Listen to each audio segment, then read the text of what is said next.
ಅಂತರವರೆಗೆ ಕನಿಷ್ಠ 10 ಶೈಕ್ಷಣಿಕ ವರ್ಷಗಳ ಕಾಲ ವ್ಯಾಸಂಗ ಮಾಡಿರಬೇಕು.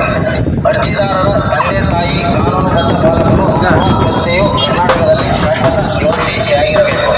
ಅರ್ಜಿದಾರರು ಅಥವಾ ಅವರ ಕುಟುಂಬವು ಕರ್ನಾಟಕದಲ್ಲಿ ವಸತಿ ಅಥವಾ ಇತರೆ ಸ್ಥಿರಾಸ್ತಿ ಮಾಲೀಕತ್ವವನ್ನು ಹೊಂದಿರಬೇಕು. ಮತದಾರರ ಪಟ್ಟಿ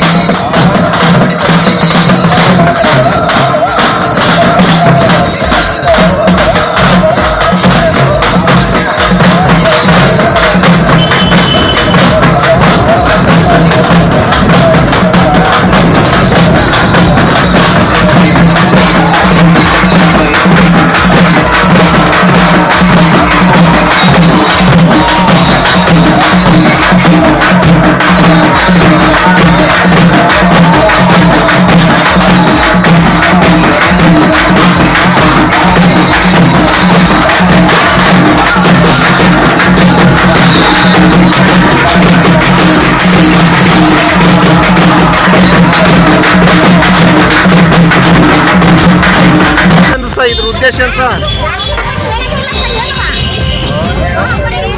ಏನು ಸರ್ ಇದ್ರ ಉದ್ದೇಶ ಏನು ಹೇಳ್ರಿ ಸರ್?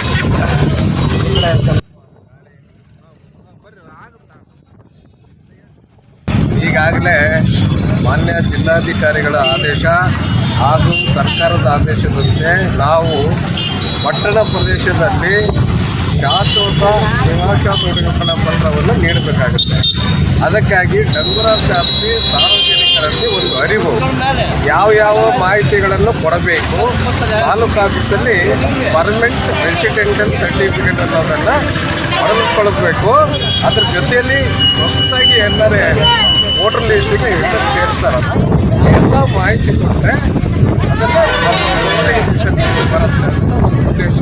ಅದರ ಜೊತೆಯಲ್ಲಿ SIR ಇದನ್ನು ಸಹ ಎಲ್ಲರೂ ಸಾರ್ವಜನಿಕರು ಪ್ರತಿಯೊಬ್ಬರು ಯಾವುದೇ ಒಂದು ಮತದಾರರ ಪಟ್ಟಿಯಿಂದ ಪರಿಷ್ಕರಣೆ ಆಗುವ ವೇಳೆಯಲ್ಲಿ ಯಾರೂ ಹೊರಗಡೆ ಉಳಿಬಾರದು ಅನ್ನೋ ಉದ್ದೇಶವನ್ನು ಇಟ್ಕೊಂಡು ಈ ಡಂಗುರ ಶಾಸ್ತ್ರಿ ಅರಿವು ಮೂಡಿಸುವ ಕಾರ್ಯಕ್ರಮ ಸಾರ್ವಜನಿಕರು ಸಹಕರಿಸಬೇಕು ಮತ ಪರಿಷ್ಕರಣೆಯಲ್ಲಿ. ಹೌದು, ಧನ್ಯವಾದಗಳು ಸರ್.